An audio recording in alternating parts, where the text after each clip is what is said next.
So, nakalimutan ko pala ni-announce na marami pala nito.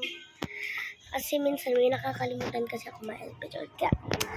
Hanggat tara lang. So, we have a munting tindahan. Here, inilista ko siya. And look what I have here. Voila! Munting tindahan naman lang yan. Pero ayos na yan sa amin. Kasi hindi naman kailangan ng super yaman para magtindahan. Is pumunta lang lang kami and look, may munting tindahan na kami.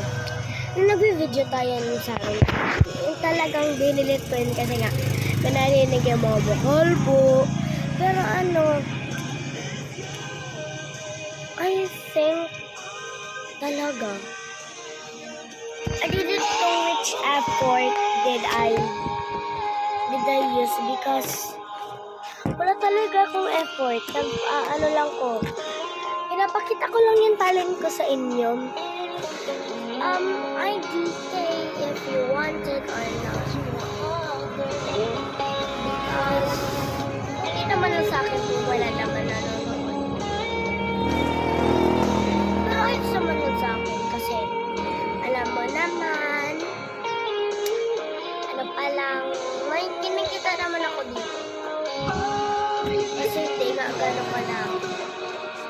Para hindi, guys, paano ba kayo nakakakuha ng pera sa ito? Kasi ako hindi ko alam.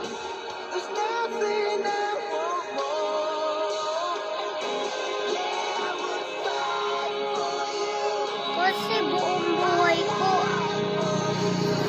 YouTube at TikTok na lang ang bumubuo ng buhay ko. Para ito yung YouTube, ito yung TikTok din. Wala.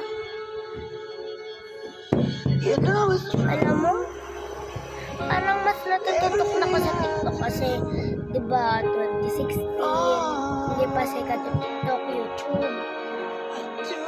Parang talaga TikTok na lang. Ang dami kong, kung nanonood kayo, please follow me on TikTok, Samara Luis Rubio.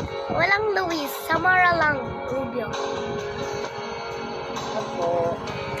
Lah. Meg na po. So, I just want to be a simple life. And, wala naman akong pake sa mga bashers. Basta, meron namin